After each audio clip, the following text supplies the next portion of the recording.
गाडगीळ आणि sons limited 1832 पासून। राज्यासह देशभरात गणेशोत्सवाचा उत्साह, घरोघरी लाडक्या बाप्पाचं जल्लोषात आगमन, लालबागच्या राजाच्या दर्शनासाठी भाविकांची मोठी गर्दी, तर पुण्यात दगडूशेठच्या दर्शनासाठी भाविकांच्या रांगा। जरांगेंना मुंबईत आंदोलन करण्यास हायकोर्टाचा नकार, गणेशोत्सवात रहदारी विस्कळीत होऊ नये यासाठी परवानगी नाकारली, नवी मुंबईत खारघर किंवा इतर ठिकाणी परवानगी देण्याची सरकारला मुभा। हायकोर्टाच्या नकारानंतरही मनोज जरांगे मुंबईकडे कूच करणार, सकाळी 10 वाजता अंतरवली सराटीतून मराठा समाजाचा मोर्चा निघणार, मुख्यमंत्री फडणवीसांच्या स्वीय सहाय्यकाकडून शिष्टाई अयशस्वी। मराठा आरक्षणावरील शिंदे समितीचा सरकारकडून 6 महिन्यांची मुदतवाढ, उपसमितीच्या बैठकीमध्ये मनोज जरांगेंची पहिली मागणी मान्य, मराठा आरक्षणाबाबत सरकार सकारात्मक, राधाकृष्ण विखे पाटील यांची प्रतिक्रिया। सरकार उलथवण्याची भाषा अयोग्य, आया बहिणींवरील एकेरी भाषा सहन करणार नाही, मंत्री चंद्रशेखर बावनकुळेंची जरांगेंना ताकीद।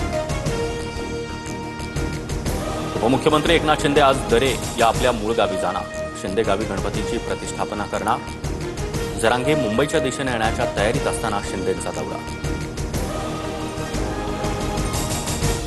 लोकशाहीत प्रत्येकाला आंदोलन करण्याचा अधिकार, मात्र गणेशोत्सवात लोकांची गैरसोय होईल म्हणून जरांगेंनी आंदोलनाची वेळ बदलावी, उपमुख्यमंत्री शिंदेंचं आवाहन। उद्धव ठाकरे आज राज ठाकरेंच्या शिवतीर्थ या निवासस्थानी सहकुटुंब गणरायाच्या दर्शनाला जाणार, राज ठाकरेंनी उद्धव ठाकरेंना फोनवरून दिलं होतं निमंत्रण।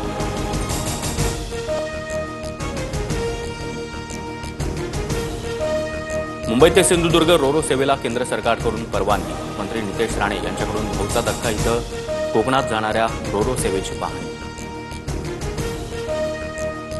मीरा रोडच्या नयानगर परिसरामध्ये मोठी इमारत दुर्घटना, नूरजहां इमारतीचा स्लॅब कोसळून 4 वर्षे चिमुकल्याचा मृत्यू, तर वडील गंभीर जखमी, खबरदारी म्हणून इमारतीमधील इतर रहिवाशांचं तातडीनं स्थलांतर।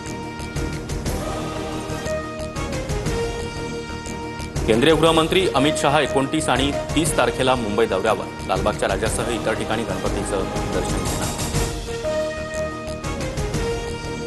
जम्मू काश्मीरमध्ये सततच्या मुसळधार पावसामुळे हाहाकार, तावी आणि चिनाब नदीला पूर आल्यामुळे अनेक भागातील जनजीवन विस्कळीत, खबरदारीच्या पार्श्वभूमीवर उद्या शाळा बंद।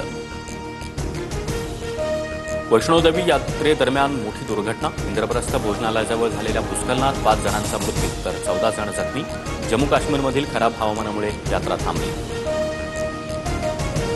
अरुणाचल प्रदेशच्या तवांग हायवेवर भूस्खलन झाल्याची घटना, वाहनावर दरड आणि मोठे दगड कोसळल्यामुळे चालक भयभीत, घटनेचा काटा आणणारा व्हिडिओ सोशल मीडियावर व्हायरल। अमेरिकेनं भारतावर लादलेला 50% टॅरिफ लागू, कपड्यांपासून ते मासळी निर्यातीपर्यंत थेट परिणाम होणार, भारतीय उद्योगात चिंतेचं वातावरण।